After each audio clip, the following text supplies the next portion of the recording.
গুজৰাটৰ চুৰটত এজন কোটিপতি ব্যক্তি আছিল, যাৰ নাম আছিল অমিত। অমিত এতিয়া বহুকেইটা কোম্পানীৰ মালিক। অমিতে তেওঁৰ আটাইকেইটা কোম্পানীতে মেনেজাৰো ৰাখিছিল, যিয়ে প্ৰতিটো কোম্পানীৰ হিচাপ নিকাচ ৰাখে আৰু অমিতক ঘৰতেই সকলোবোৰৰ খতিয়ান দিয়ে।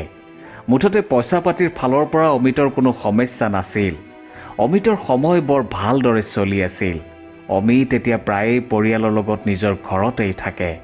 পৰিয়ালত তেওঁৰ পত্নী আৰু এজন 16 বছৰীয়া ল'ৰা আছে, যাৰ নাম ৰক্তিম। এদিন ৰাতিপুৱা অমিতে নিজৰ ঘৰৰ আগফালে থকা বাগিচাত চাহত শোহা মাৰি বাতৰি কাকত পঢ়ি আছিল। সেই সময়তে তেওঁৰ ল'ৰাৰ এজন বন্ধু তেওঁৰ ল'ৰাক লগ পাবলৈ ঘৰলৈ আহিল। অমিতে বহি বহিয়ে তেওঁৰ ল'ৰা আৰু তাৰ বন্ধুজনৰ ফালে চাই আছিল। নিজৰ ল'ৰা আৰু তাৰ বন্ধুজনক দেখি অমিতৰো তেওঁৰ এজন বন্ধুলৈ মনত পৰিল। অমিতে অলপো দেৰি নকৰিলে আৰু পত্নীক ক'লে, হেৰা, শুনিছানে? মোৰ লাগতিয়াল বস্তু অলপ বেগত ভৰাই দিয়াচোন, মই মোৰ বন্ধু এজনৰ ঘৰলৈ গৈ আহোঁ। তেতিয়া পত্নীয়ে ক'লে, ঠিক আছে, কিন্তু আপুনি কাৰ ঘৰলৈ যাব বিচাৰিছে? কোননো তেওঁ? তেতিয়া অমিতে ক'লে, মোৰ বন্ধু মোহন। মোহন নামটো শুনি অমিতৰ পত্নীয়ে অলপো দেৰি নকৰি লাগতিয়াল বস্তু অলপ বেগত ভৰাই ল'লে আৰু অমিতৰ লগত নিজেও যাবলৈ সাজু হ'ল। অমিতে নিজৰ পুতেক ৰক্তিমকো সাজু হ'বলৈ ক'লে। তেতিয়া ৰক্তিমে অমিতক সুধিলে, দেউতা, আমি ক'লৈ যামনো? তেতিয়া অমিতে ক'লে, আমি আজি এজন বিশেষ মানুহৰ ওচৰলৈ যাম আৰু মই ভাবোঁ তুমিও সেই মানুহজনক এবাৰ দেখা কৰাটো ভাল হ'ব। তেতিয়া ৰক্তিমে ক'লে, দেউতা, তুমিয়েই যোৱা নহ'লে? তেতিয়া অমিতে অলপ জোৰকৈ পুতেকক ক'লে, নহয়, তুমিও সাজু হোৱা, আমি আটাইকেইজন যাম। দেউতাকৰ কথা শুনি অমিতৰ পুতেকেও এইবাৰ না নকৰিলে আৰু যাবলৈ সাজু হ'ল। লাহে লাহে তেওঁলোকৰ যাত্ৰা আৰম্ভ হ'ল। যাত্ৰাৰ সময়ত অমিতে এটা ব্ৰিফকেছত প্ৰায় 10-12 লাখমান টকা লৈ গৈছিল। ইমানবোৰ টকা দেখি অমিতৰ পুতেক ৰক্তিমে অমিতক সুধিলে, দেউতা, তুমি ইমানবোৰ টকা কিয় লগত লৈ আহিছা? তেতিয়া অমিতে ক'লে, বাবা, এই টকাখিনিৰ বহুত প্ৰয়োজন আছে। মোৰ ওপৰত থকা কাৰোবাৰ ঋণ পৰিশোধ কৰিবলগীয়া আছে। অমিতৰ কথা শুনি ৰক্তিমে অলপো বিশ্বাস কৰা নাছিল, কাৰণ তাৰ দেউতাক বহুত ধনী মানুহ। তেওঁ কাৰো পৰা ঋণ ল'বই নোৱাৰে। পুতেকে কৌতূহল ৰখাব নোৱাৰি দেউতাকক সুধিলে, দেউতা, তুমি কিয় কথা সাজিছা? তুমি কাৰ ওচৰত ধৰুৱা হৈ আছা? এয়াতো অসম্ভৱ। তেতিয়া অমিতে ক'লে, ঠিক আছে বাবা, তুমি হয়তো বিশ্বাস কৰা নাই। এইখিনিতে মই তোমাক এটা সৰু কাহিনী শুনাব খোজোঁ। কাহিনীটো শুনাৰ পিছত তুমি ক'বা যে মোৰ ওপৰত এটা ঋণৰ বোজা আছে নে নাই। দেউতাকৰ কথা শুনি পুতেকেও কাহিনীটো শুনিবলৈ সন্মতি প্ৰকাশ কৰিলে। আনফালে মাকেও বাপেক পুতেকৰ কথা বতৰা শুনি বুজি উঠিছিল যে তেওঁৰ স্বামী অমিতে কোনটো কাহিনী শুনাব বিচাৰিছে। অমিতৰ পত্নীয়ে মাজে মাজে কেৱল হাঁহি আছিল। অমিতে কাহিনীটো কোৱা আৰম্ভ কৰিলে, বাবা, এয়া 1990 চনৰ কথা। সেই সময়ত আমি বিহাৰত বাস কৰিছিলোঁ আৰু মোৰ বিয়া হ'বলৈ গৈ আছিল। মোৰ এজন বন্ধু আছিল মোহন। মোহনে মোতকৈ আগতেই বিয়া পাতিছিল আৰু তাৰ 2টা সন্তানো আছিল, এজন ল'ৰা আৰু এজনী ছোৱালী। ল'ৰাজন ডাঙৰ আৰু ছোৱালীজনী সৰু। মোহন আৰু মোহনৰ পত্নীয়ে মোক তেওঁলোকৰ সৰু ভায়েকৰ দৰে মৰম কৰিছিল। তেওঁলোকে মৰমতে মোক সৰু বুলি মাতিছিল। সকলো ঠিকে ঠাকে চলি আছিল। মই পঢ়া শুনা কৰি চাকৰি বিচাৰি আছিলোঁ, যাতে মই এটা সুন্দৰ জীৱন যাপন কৰিব পাৰোঁ। সেই সময়তে মোৰ সা সম্বন্ধীয় আৰু ওচৰ পাজৰে থকা সকলে মোৰ বিয়াৰ কথা চিন্তা কৰিছিল, কাৰণ মোৰ মা দেউতা মই সৰু হৈ থাকোঁতেই এই সংসাৰৰ পৰা বিদায় মাগিছিল। তাৰ পিছৰে পৰা মই ওচৰ পাজৰে থকা আৰু সা সম্বন্ধীয় মানুহৰ লগতে সময় কটাইছিলোঁ, কিন্তু সকলোতকৈ বেছি সময় কটাইছিলোঁ মোহনৰ ঘৰত, কাৰণ তেওঁ মোৰ বৰ ভালদৰে আদৰ সাদৰ কৰিছিল আৰু এজন ককায়েকে ভায়েকক বুজোৱাৰ দৰে সকলো কথা বুজাইছিল। ওচৰ চুবুৰীয়া সম্বন্ধীয় মানুহৰ হেঁচাত মই বিয়া কৰালোঁ, কিন্তু বিয়াৰ পিছতে সমস্যা আহিবলৈ ধৰিলে, কাৰণ আগতে মই অকলে আছিলোঁ। ইফাল সিফাল কৰি সময় কটাইছিলোঁ, খাইছিলোঁ, চলিছিলোঁ।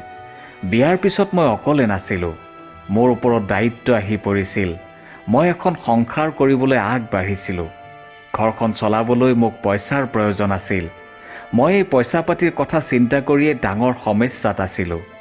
এই সকলো কথা যেতিয়া মই মোহনৰ লগত পাতিছিলোঁ তেতিয়া মোহনে কিবা নহয় কিবা এটা কৰি মোক প্ৰয়োজন অনুসাৰে সহায় কৰিছিল আৰু তেওঁ সদায় কৈছিল, তই চিন্তা নকৰিবি সৰু, মই তোৰ লগত আছোঁ। এইবোৰ কথা চিন্তা কৰিয়েই মই বাহিৰলৈ যাব বিচাৰিছিলোঁ। বাহিৰলৈ গৈ হাজিৰা পৰিশ্ৰম কৰি মই মোৰ ভৰণ পোষণ কৰিম, কিন্তু নিজৰ ৰাজ্যৰ বাহিৰলৈ যাবলৈওতো পইচা পাতিৰ প্ৰয়োজন, আৰু মোৰ ওচৰত একেবাৰে পইচা পাতি নাছিল। এনেদৰে প্ৰায় 2 বছৰ পিছত অৰ্থাৎ 1992 চনত মই এদিন মোহনৰ ঘৰলৈ গৈ মই তাক আৰু তাৰ পত্নীক বাহিৰলৈ গৈ পৰিশ্ৰম কৰি কাম কৰাৰ কথা ক'লোঁ। বন্ধু, লাগিলে তই মোৰ ভাগৰ যিমান মাটি সম্পত্তি আছে তাকেই বিক্ৰী কৰাৰ ব্যৱস্থা কৰ, কাৰণ বিয়াৰ পিছত মই ডাঙৰ কিবা এটা কৰিব নোৱাৰিলে পিছলৈ জীৱনটো আগবঢ়াই নিবলৈ বৰ কঠিন হৈ পৰিব। তেতিয়া মোহনৰ পত্নীয়ে ক'লে, অমিত, তুমি এয়া কি কথা কৈছা? তোমাৰ কি এনে বিপদ আহি পৰিছে যে তুমি ঘৰ মাটি বিক্ৰী কৰি বাহিৰলৈ যাবা? আমি থাকোঁতে তুমি কিয় এনে কাম কৰিবা? তেতিয়া মোহনে সুধিলে, আচ্ছা তই কচোন, বাহিৰলৈ যাবলৈ তোক কিমান পইচা পাতিৰ প্ৰয়োজন হ'ব?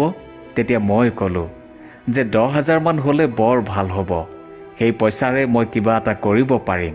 ঠিক আছে বুলি কৈ মোহনে 2 দিন পিছত 10,000 টকা আনি মোৰ হাতত দিলে। তেতিয়া মই সুধিলোঁ, তই ইমান পইচা ক'ত পালি? তেতিয়া মোহনে ক'লে, তোৰ বৌয়েৰাৰ যি গহনা পাতি আছিল সেয়া মই এজন সোণাৰীৰ ওচৰত বন্ধকত ৰাখিলোঁ আৰু বিনিময়ত এই 10,000 টকা পালোঁ। পিছত মই লাহে লাহে সোণাৰীৰ ঋণ পৰিশোধ কৰি গহনাখিনি মোকলাই ল'ম। তই অলপো চিন্তা নকৰিবি, তই যি কৰিবলৈ ওলাইছ সেয়া নিশ্চিন্ত মনে কৰ। আৰু শুন, এই পইচা তই মোক ঘূৰাই দিয়াৰ কথা কেতিয়াও চিন্তা নকৰিবি। মই তোৰ বন্ধু, গতিকে তোৰ ওপৰত মোৰ অলপ হ'লেও এনে অধিকাৰ আছে। সোনকালে ইয়াৰ পৰা তই বাহিৰলৈ যা আৰু যি কৰিব বিচাৰিছ তাকে কৰ। তাৰ পিছত মই মোৰ পত্নীক লগত লৈ চুৰট আহি পালোঁ। চুৰটত আহি মই সৰু সুৰা কিছুমান কাম কৰিবলৈ ল'লোঁ।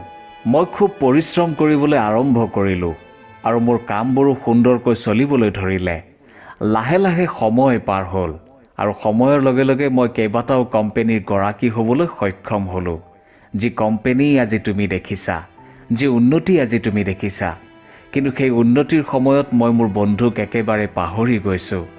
মোৰ এই উন্নতিৰ আঁৰত মোৰ বন্ধুৰ যথেষ্ট হাত আছিল। মোহনে তাৰ পত্নীৰ গহনা বন্ধকত ৰাখি যি 10,000 টকা মোক দিছিল, আজি সেই পইচাখিনিৰ বাবে মই এই 10-12 লাখ টকা লগত লৈ আহিছোঁ। তোমাৰ বন্ধুজনে যেতিয়া তোমাক লগ কৰিবলৈ আহিছিল তেতিয়া তাক দেখিয়েই মোৰ লগে লগে মোৰ বন্ধু মোহনলৈ মনত পৰিছিল।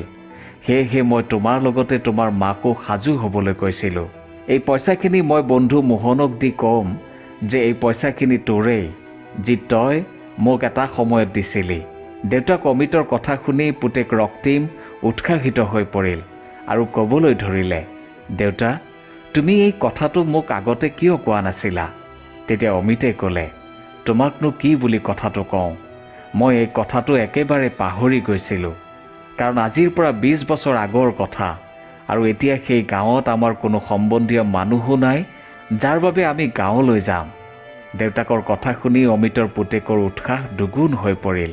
সি চাব বিচাৰিছিল যে যিজন ব্যক্তিৰ কাৰণে দেউতাক আজি এনে এজন প্ৰতিষ্ঠিত ব্যক্তি হ'ব পাৰিছে তেওঁ কেনে অৱস্থাত আছে, তেওঁনো কোন? তেতিয়া প্ৰায় সন্ধিয়া হৈ পৰিছিল। এখন ডাঙৰ গাড়ী লৈ অমিত তেওঁৰ পত্নী পুত্ৰসহ তেওঁৰ বন্ধু মোহনৰ ঘৰত উপস্থিত হ'ল। অমিতক দেখি গাঁৱৰ মানুহে তেওঁলোকৰ ফালে আচৰিত ধৰণে চাই ৰৈ আছিল, কাৰণ তেওঁলোক যিজন ব্যক্তিৰ ঘৰত উপস্থিত হৈছে সেইজন ব্যক্তিৰ ঘৰৰ অৱস্থা অতি বেয়া আছিল আৰু এনেই লাগিছিল যে বহু বছৰ ধৰি তেওঁলোকৰ ঘৰৰ কোনো মেৰামতি কৰা হোৱা নাছিল। এই কথাটো অমিতেও অনুভৱ কৰিছিল। অমিতে গাড়ীৰ পৰা নামি পত্নী পুত্ৰক লগত লৈ চিধা মোহনৰ ঘৰত প্ৰৱেশ কৰিলে। সেই সময়ত মোহনে পত্নীৰ লগত কথা পাতি আছিল, কিন্তু হঠাৎ এজন চুটবুট পৰিহিত ব্যক্তি তেওঁলোকৰ ঘৰত প্ৰৱেশ কৰাত মোহনৰ লগতে পত্নীও আচৰিত হৈ পৰে। তেতিয়া মোহনে সুধিলে, আৰে ভাই, আপুনি কোন? এইদৰে কিয় আমাৰ ঘৰলৈ সোমাই আহিছে? এই কথা শুনি অমিত আৰু অমিতৰ পত্নীয়ে হাঁহিবলৈ ধৰিলে আৰু অমিতে হাঁহি হাঁহিয়েই ক'বলৈ ধৰিলে, চাহাব, মই ইয়ালৈ এজন ব্যক্তিক লগ পাবলৈ আহিছোঁ। তেতিয়া মোহনে আচৰিত হৈ মনতে ভাবিলে, এওঁকতো দেখাত কোটিপতি যেনেই লাগিছে, তথাপি তেওঁ মোক চাহাব বুলি সম্বোধন কৰিছে। আৰে ভাই, আপুনি মোক কিয় ঠাট্টা কৰিছে, কিয় ধেমালি কৰিছে? চাহাবটো আপুনিহে, মই কেনেকৈ? তেতিয়া অমিতে ক'লে, মোৰ বাবেতো আপুনিয়েই চাহাব, কাৰণ আপুনি নথকা হ'লে মই আজি এই অৱস্থাত নাথাকিলোহেঁতেন। তেতিয়া মোহনে ক'লে, চাওক, ধেমালি বহুত হ'ল, এতিয়া আচল কথাটো কওক যে আপুনি প্ৰকৃততে কোন হয়? তেতিয়া অমিতে ক'লে, এনেইতো মোৰ নাম অমিত, কিন্তু কোনোবাই মোক মৰমতে সৰু সৰু বুলি মাতিছিল। এই কথা শুনি মোহন আৰু তেওঁৰ পত্নী শাৰদাৰ সকলো কথা মনত পৰিল যে তেওঁলোকে সৰু সৰু বুলি কাক মাতিছিল। তাৰপিছত তেওঁলোকে ভালদৰে অমিতৰ ফালে চালে আৰু চিনিব পাৰিলে যে এইজনেই সেইজন সৰু যাক তেওঁলোকে 10,000 টকা দিছিল আৰু যিয়ে এই গাঁও এৰি গুচি গৈছিল।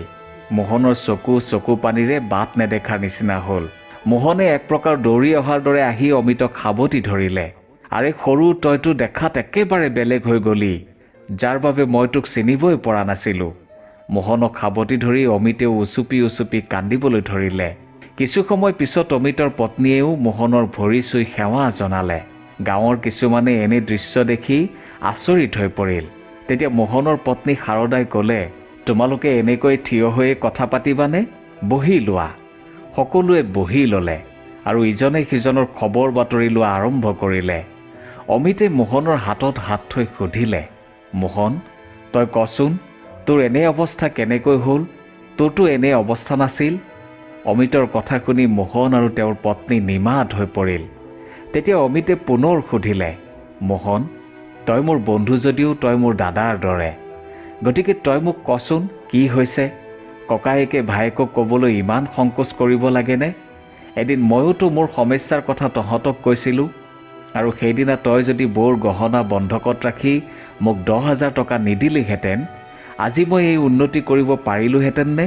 মই আজি ইমান ডাঙৰ ব্যৱসায় কৰিব নোৱাৰিলোহেঁতেন, এজন ভাল ব্যৱসায়ী হ'ব নোৱাৰিলোহেঁতেন। তেতিয়া মোহনে সেমেকা চকুৰে অমিতৰ ফালে চাই ক'লে, সৰু, তই গুচি যোৱাৰ পিছত আমি দুয়ো যথেষ্ট পৰিশ্ৰম কৰি গহনাখিনি মোকলাই আনিলোঁ, কিন্তু লাহে লাহে মোৰ শৰীৰে আগৰ দৰে পৰিশ্ৰম কৰিব নোৱাৰা হ'ল। মই মাজে মাজে বেমাৰত পৰোঁ। আনফালে ছোৱালীজনীও ডাঙৰ হ'ল, ল'ৰাও ডাঙৰ হ'ল, সিহঁতৰ পঢ়া শুনা, মুঠতে ঘৰখনৰ খৰচ বাঢ়ি গ'ল। ল'ৰাই কিবা কিবি সৰু সুৰা কাম কৰি ঘৰখন চলাই আছে, কিন্তু সিওনো কিমান কৰিব? তাৰ পইচাৰে ঘৰখন চলাৰ লগতে মোৰ বেমাৰৰ চিকিৎসা আদিতো আছেই।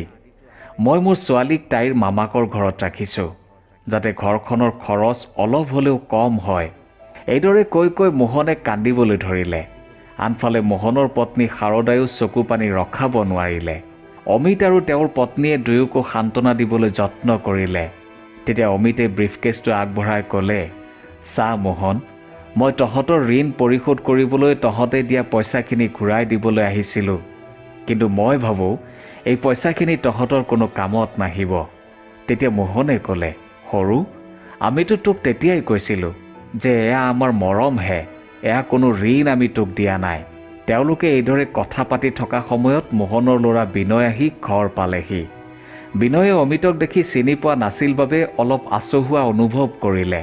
তেতিয়া মোহনে বিনয়ক ইংগিতেৰে তেওঁৰ ওচৰলৈ মাতিলে আৰু অমিতৰ ফালে চাই ক'লে, সৰু, এইজনেই আমাৰ ল'ৰা বিনয়, যিয়ে বৰ্তমান আমাৰ ঘৰখন চলাই আছে। তেতিয়া অমিতে সুধিলে, বিনয়, তুমি বৰ্তমান কাম কৰাৰ লগতে আৰু কি কি কৰি আছা? তেতিয়া বিনয়ে ক'লে, খুৰা, মই কামৰ লগতে পঢ়া শুনা কৰি চৰকাৰী চাকৰিৰ বাবেও নিজকে প্ৰস্তুত কৰি আছোঁ। এই কথা শুনি অমিতে বিনয়ক চাব্বাছ বুলি কৈ প্ৰশংসা কৰিলে। ভালকৈ পঢ়া শুনা কৰা আৰু পৰিশ্ৰম কৰা। পৰিশ্ৰমটো কৰিবই লাগিব, আৰু এটা কথা সদায় মনত ৰাখিবা যে পৰিশ্ৰম কৰি কষ্ট কৰি পোৱা ফল সদায় মিঠা হয়, খুব আনন্দ পোৱা যায়। অমিতে কৈ থকাৰ মাজতে বিনয়ৰ মুখত যেন এটা প্ৰশ্নৰ ভাৱ ফুটি উঠিছিল যে সি দেউতাকক সুধিব এওঁলোক কোন হয় আৰু আমাৰ ঘৰত কি কৰিছে। অমিতে বিনয়ৰ মুখত ফুটি উঠা ভাৱ বুজি পাই ক'লে, বিনয়, তুমি কি জানিব বিচাৰিছা মই বুজি পাইছোঁ। অলপ পিছত তুমি এই সকলো কথাই গম পাবা, কিন্তু তাৰ আগত তুমি মোৰ লগত এঠাইলৈ যাব লাগিব। তেতিয়া মোহনে সুধিলে, আৰে তই ইয়াক লগত লৈ ক'লৈ যাৱ? তেতিয়া অমিতে ক'লে, চিন্তা নকৰিবি, আমি ক'লৈকো নাযাওঁ, আৰু মোৰ ল'ৰা আৰু পত্নী তোৰ ইয়াতেই থাকিব। এই বুলি কৈ অমিতে বিনয়ক লগত লৈ গাড়ীত উঠিলে। কিছু দূৰ যোৱাৰ পিছত অমিতে বিনয়ক সিহঁতৰ মামাকৰ ঘৰৰ ঠিকনা সুধিলে। বিনয়ে ঠিকনাটো কোৱাত অমিতে বিনয়ক লৈ মামাকৰ ঘৰলৈ গ'ল আৰু মামাকহঁতৰ ঘৰৰ পৰা বিনয়ৰ ভনীয়েকক লগত লৈ ঘৰলৈ উভতি আহিল।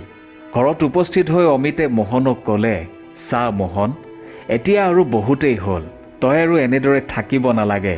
মোৰ ওচৰত এতিয়া যথেষ্ট টকা পইচা আছে, চুৰটত মোৰ ডাঙৰ ঘৰ আছে, গতিকে এতিয়াৰে পৰা তহঁত আটায়ে মোৰ ঘৰত মোৰ লগতেই থাকিবি। ইয়াত যি দেখিছোঁ এতিয়া আৰু একো নাই, ইয়াততো দিন হাজিৰাও বহুত কম। মোৰ লগত ব'ল, তাত তোৰ ল'ৰা বিনয়ে মোৰ কোম্পেনীত কাম কৰিব আৰু মই ভাল ল'ৰা এটা চাই তোৰ ছোৱালীৰো বিয়া পাতি দিম। তেতিয়া মোহনে ক'লে, নাই সৰু, আমি ইয়াতে ঠিকেই আছোঁ। বিনয়ে কিন্তু তেতিয়াও তাৰ প্ৰশ্নৰ উত্তৰৰ বাবে অপেক্ষা কৰি আছিল। সেয়েহে সি নিজেই অমিতৰ ফালে চাই সুধিলে, খুৰা, আপুনি আচলতে কোন হয়? মইতো আপোনালোকক চিনি পোৱা নাই। আপুনি ইমান ডাঙৰ বিজনেছমেন হৈও মোৰ দেউতাৰ ওচৰলৈ কিয় আহিছে? তেতিয়া অমিতে এটা দীঘলীয়া হুমুনিয়াহ কাঢ়ি ক'লে, বিনয় বাবা, মই তোমাৰ দেউতাৰ এজন বন্ধু আৰু এই গাঁৱৰে বাসিন্দা আছিলোঁ। এই বুলি আৰম্ভ কৰি অমিতে মোহন আৰু তেওঁৰ বন্ধুত্বৰ সকলো কথা ক'লে। আনফালে এই সকলো কথা গাঁৱৰ ৰাইজেও গম পাইছিল। গাঁৱৰ কেইজনমান মুখিয়াল ব্যক্তি আহি অমিতৰ লগত চিনাকি হ'ল। তাৰ পিছত মোহনে ক'লে, অমিত, বাৰু তোৰ লগত যোৱা নোযোৱা কথাটো আমি পিছতো পাতিব পাৰিম, কিন্তু এতিয়া যিহেতু ৰাতি হৈ গ'ল, গতিকে তহঁতক এতিয়া আমি ঘৰলৈ যাবলৈ নিদিওঁ। আজি ৰাতিটো আমাৰ ইয়াতে থাকিব লাগিব। মোহনৰ কথা শুনি অমিতেও সন্মতি দিলে আৰু সকলোৱে ৰাতিটো মোহনৰ ঘৰতেই কটালে। ৰাতি মোহন আৰু অমিতে বহু কথাই পাতিলে আৰু শেষত এয়াও সিদ্ধান্ত হ'ল যে মোহনে সপৰিয়ালে অমিতৰ লগত চুৰটলৈ যাব আৰু জীৱনৰ বাকী থকা দিনকেইটা অমিতৰ লগতেই কটাব। পিছদিনা অমিতে পত্নী, পুত্ৰ আৰু মোহনৰ পৰিয়ালক লগত লৈ চুৰটত উপস্থিত হ'ল আৰু মোহনৰ পৰিয়ালৰ সকলোকে বৰ আদৰ সাদৰ সেৱা শুশ্ৰূষা কৰিবলৈ ল'লে। কথামতে অমিতে মোহনৰ ল'ৰা বিনয়ক তেওঁৰ এটা কোম্পেনীত মেনেজাৰ হিচাপে নিযুক্তি দিলে আৰু মোহনৰ ছোৱালীকো এজন ভাল ল'ৰাৰ লগত বিয়া দিলে। এনেদৰে দিন পাৰ হ'ল। এদিন মোহনৰ ল'ৰা বিনয়েও বিয়া পাতিলে। চুৰটতে এটা নিজৰ বাবে ঘৰ সাজিলে। এতিয়া মোহন আৰু মোহনৰ পত্নী শাৰদা দুয়ো মাজে মাজে নিজৰ ল'ৰা বিনয়ৰ লগত থাকে আৰু অমিতৰ লগত অমিতৰ ঘৰতো থাকে। আনফালে গাঁৱৰ মানুহে গম পাইছিল যে আমাৰ গাঁৱৰে এজন মানুহ যে নিজকে চুৰটত এজন ধনী ব্যক্তি হিচাপে প্ৰতিষ্ঠিত কৰিছে। তেওঁ কেইবাটাও কোম্পেনীৰ মালিক। সেয়েহে গাঁৱৰ পৰাও কিছুমান ল'ৰা ছোৱালী কৰ্ম সংস্থাপনৰ বাবে অমিতৰ ওচৰলৈ আহিছিল।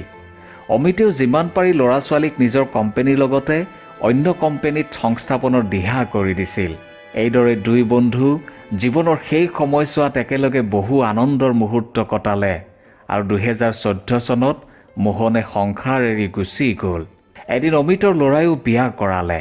এতিয়া মোহনৰ পুত্ৰ বিনয়ৰো দুটা ল'ৰা, আনহাতে অমিতৰ পুতেক ৰক্তিমৰো দুটা ল'ৰা। ৰক্তিমে বিনয়ক ককায়েকৰ দৰে মানি চলে আৰু দুয়ো ইজনে সিজনৰ লগত কোম্পেনী সম্বন্ধীয় আলোচনা বিলোচনাও কৰে। প্ৰিয় দৰ্শক, এয়াই আছিল আজিৰ কাহিনীটো। কাহিনীটো শুনি আপুনি কেনেকুৱা পালে? আপোনাৰ মতামত নিশ্চয় জনাব। ধন্যবাদ।